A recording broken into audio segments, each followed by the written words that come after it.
नमस्कार, आप देख रहे हैं चौकस भारत और मैं ब्रजेंद्र। एयरपोर्ट पर हूँ। चिराग पासवान अभी दिल्ली से आए हैं पटना और आने के बाद कई सवाल पत्रकारों ने उनसे साध दिया है। दरअसल जो बिहार के सियासी गलियारे में जिस तरह की हलचलें हो रही हैं, जिस तरह से बयानों के तीर चल रहे हैं, चिराग पासवान को इन सारे तीरों से अवगत कराया गया कि भाई क्या कुछ चल रहा है यहाँ। कोई कह रहा है बाबा आए हैं दिल्ली से, कोई मुगलों की बात कर रहा है, कोई किसी और बात को लेकर, यानी जो तेजस्वी यादव हैं उनको लेकर कई तरह के बयान जो है वो चिराग पासवान से साझा किए गए एक एक करके। लेकिन चिराग पासवान अपने सधे हुए अंदाज में पहले की तरह हर सवाल का एक एक करके जवाब दिया है। एक एक सवाल के जवाब को उन्होंने कैसे किया वो हम आपको सुनवाते हैं। एक बात और बता दें कि साथ में उनकी माताजी भी हैं। दरअसल कल उनके कार्यालय में, लोजपा रामविलास के कार्यालय में होली मिलन समारोह है और यही वजह है कि आज दिल्ली से पटना आना हुआ उनका। और इस वक्त कई तरह के जो माहौल बने हैं सियासत के गलियारे में, वो उनसे साझा करते ही उनके सारे जवाब एक एक करके आने लगे। हम सुनते हैं क्या कुछ कह रहे हैं हर एक सवाल का जवाब में चिराग पासवान।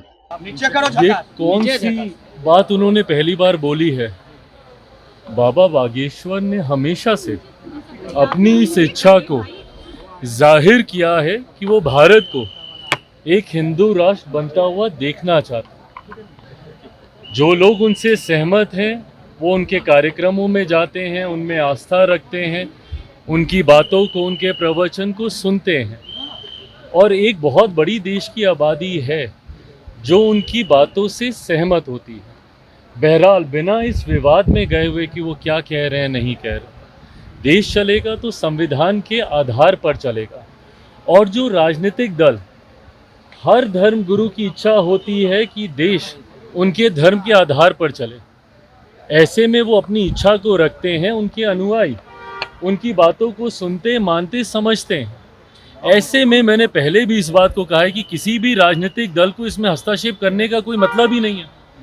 जब ये बात स्पष्ट है कि देश संविधान के आधार पर चलेगा, पर कुछ राजनीतिक दल उसमें अपनी राजनीतिक रोटियां सेकने के लिए, तुष्टीकरण की राजनीति को बढ़ावा देने के लिए और किसी एक धर्म विशेष को अपने पक्ष में करने के लिए बिना मतलब के इसमें आरोप प्रत्यारोप लगाने लगते हैं। बाबा बागेश्वर ने पहली बार नहीं कहा, उन्होंने कई बार इस बात को कहा। पर ऐसे में जो यहाँ के स्थानीय राजनीतिक दल हैं, पहले तो उनके आने का ही विरोध करने लग जाते हैं, उसके बाद उनके यहाँ रहने का, उनकी बातों का, उनके कहे का।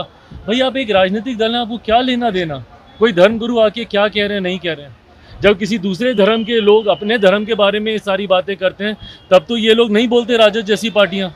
क्यों? क्योंकि उस वक्त इनको तुष्टीकरण करना होता है। हकीकत ये है कि देश में एक बड़ा राजनीतिक दल और ख़ासतौर पे विपक्षी दलों का एक समुदाय अब ऐसा बन गया है जिनके लिए भारत में सेकुलरिज्म का मतलब एक धर्म विशेष का तुष्टीकरण करना। ये सोच ही पूरी तरीके से गलत है। राजनीतिक दलों को अपनी टिप्पणी सिर्फ राजनीतिक आधार पर ही रखनी चाहिए और सिर्फ सरकार की नीतियों के आधार पर करनी चाहिए। धर्मगुरुओं ने कई बार ऐसी बातें कही और कई धर्मगुरु ऐसी बातें करते रहे हैं। इस विवाद में किसी राजनीतिक दल को पढ़ने की जरूरत ही नहीं है। राजद के पास अगर इतना ही समय है तो फिर वो भी अपनी एक धर्मशाला अलग से खोल लें। फिर क्यों वो किसी एक राजनीतिक संगठन का हिस्सा बने हुए हैं? अगर उनको टिप्पणी करनी है करें ना भैया, बिहार में हमारी सरकार को लेकर करें, देश में हमारी सरकार को लेकर। पर इस तरीके की बातें कर कर राज्य में सिर्फ धार्मिक असंतुलन बनाने का प्रयास जो राजद के द्वारा किया जाता है वो कतई उचित नहीं है। भाजपा के विधायक हम बोल देते हैं, भाजपा के विधायक हम कहीं नहीं भाग रहे हैं, एक एक करके। भाजपा के विधायक, बीजेपी के विधायक हरिभूषण ठाकुर बचौल, उन्होंने मुस्लिम समाज को लेकर हिदायत दी है कि फ्राइडे को होली पड़ रही है तो वो घर में ही रहे और घर में रहकर ही अपनी नमाज अदा करें। लेकिन तेजस्वी यादव ने कहा किसी की बाप की बिहार नहीं। देखिए ये भाषा जो बोल रहे हैं कि बिहार किसी के बाप का नहीं है। तकलीफ तो इसी बात की है कि कुछ लोग और कुछ दल इस बात को समझते हैं कि शायद उन्हीं के ही घर का ये बिहार है। ये गलत है ये सारी बातें। देखिए हर धर्म को और ख़ास तौर पर हिंदू त्यौहार का तो मतलब ही यही रहा है कि हर कोई मिलजुल, लोगों ने दशकों तक गंगा जमुनी तहजीब का उदाहरण देने का हम लोगों ने काम किया। और होली जैसा त्यौहार तो खास तौर पे एक ऐसा त्यौहार है जहाँ पे तमाम गिले शिकवे भूलकर हर कोई एक साथ मिलकर त्यौहार मनाता है। ऐसे में जो भाजपा के विधायक भी कह रहे हैं, उसके पीछे की सोच भी यही है कि हर कोई मिलजुल कर मनाए। किसी को तकलीफ है तो भाई अपना आगे पीछे सोचे, बट उसमें पुनः उसका इंटरप्रिटेशन गलत तरीके से निकाल कर जो राजद के लोग हैं वो जो धार्मिक असंतुलन फैलाने का प्रयास करते हैं, तुष्टीकरण का प्रयास करते हैं, ये गलत है। विधानसभा चुनाव नजदीक है और ऐसे में कांग्रेस जो है वो पद यात्रा निकालने वाली है, पलायन रोको पद यात्रा। अच्छा बताइए, पलायन रोको पद यात्रा, पलायन शुरू किसके समय में हुआ था? पलायन की जननी कौन सा राजनीतिक दल रहा है? 90 का वो दशक ही रहा है ना, जिसको जंगल राज के तौर पे जाना जाता था। जब वो पलायन का जिक्र करते हैं, पलायन रोको की बात करते हैं, भाई हमारे मुख्यमंत्री ने तो कहा कि उनका सपना है और वो चाहते हैं कि बिहार से ना सिर्फ पलायन रुके बल्कि जो लोग पलायन कर कर गए हैं वो वापस अपने राज्य में आए। बिहार फर्स्ट, बिहारी फर्स्ट के माध्यम से मैं ये कहता हूँ कि एक दिन हम लोग को ऐसे विकसित बिहार का निर्माण करना है और करना ही होगा, और ये होगा ही जब ना सिर्फ बिहार से पलायन रुकेगा बल्कि जो लोग पलायन कर कर गए हैं वो अपने राज्य में वापस आएंगे। पर ये टिप्पणी कांग्रेस किसके प्रति कर रही है? राजद के प्रति ही कर रही है ना, जिनके समय में सबसे ज़्यादा पलायन हुआ था। आज मैं भी देश के कोने कोने में जाता हूँ, वहाँ पर जब बिहारी मिलते हैं वो मजबूर हुए हैं बिहार को छोड़कर दूसरे राज्यों में जाने के लिए। जब मैं विदेश की यात्रा पे भी जाता हूँ, वहाँ पे भी खास तौर पर बिहारी डायस्पोरा से इंटरेक्ट करता हूँ, उनसे मुलाकात करता हूँ, और उनका वो दुख मुझे उनकी बातों में दिखाई देता है कि किन परिस्थितियों में उनको अपना प्रदेश छोड़कर दूसरे देशों में जाना पड़ा और आज पीढ़ियाँ वहीं पे बस के रह गई हैं, अपने ही राज्य में प्रवासी कहलाते हैं। तो जब कांग्रेस ये बात कहती है तो सीधा निशाना कहीं ना कहीं ये राजद पर ही है। और इस बात को मैं कई बार कह चुका हूँ, पुनः दोहराता हूँ कि ये महागठबंधन का जो स्वरूप चुनाव से पहले अभी दिख रहा है, संभवतः ये स्वरूप चुनाव में हम लोगों को देखने को नहीं मिलेगा।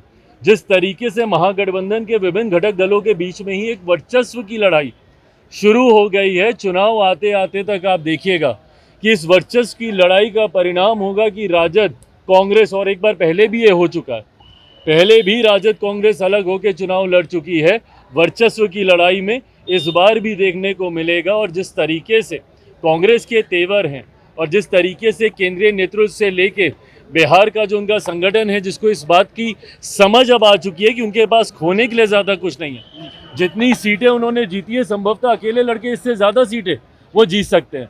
तो ऐसे में कांग्रेस और राजद एक साथ मिलकर चुनाव लड़ेंगे। मुझे ऐसा नहीं लगता चुनाव आते आते तक महागठबंधन पूरी तरीके से। खुशी होती है जब दूसरे देशों में बिहारी स्वरूप में हमारे देश के मेरे प्रधानमंत्री आदरणीय नरेंद्र मोदी जी का जब स्वागत होता है।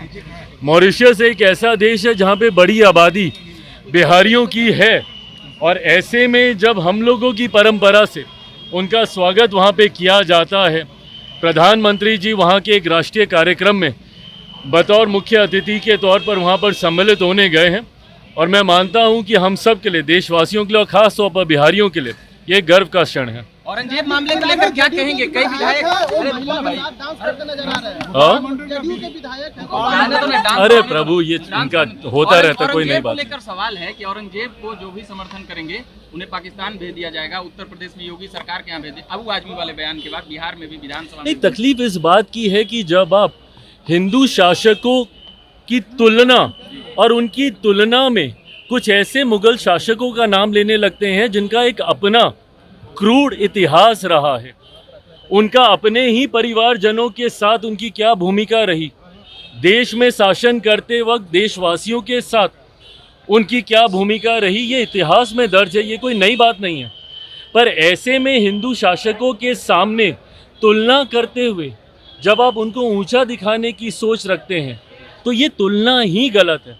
हर किसी का शासनकाल एक अलग परिप्रेक्ष्य में रहा है, सही गलत डिबेटेबल हो सकता है, पर जब आप हिंदू शासकों से उनकी तुलना करके उनको बेहतर बताने का जब आप प्रयास करते हैं और पुनः तुष्टीकरण की राजनीति की सोच के साथ एक धर्म विशेष को आप खुश करने का प्रयास करते हैं, इसके मैं विरोध में हूँ।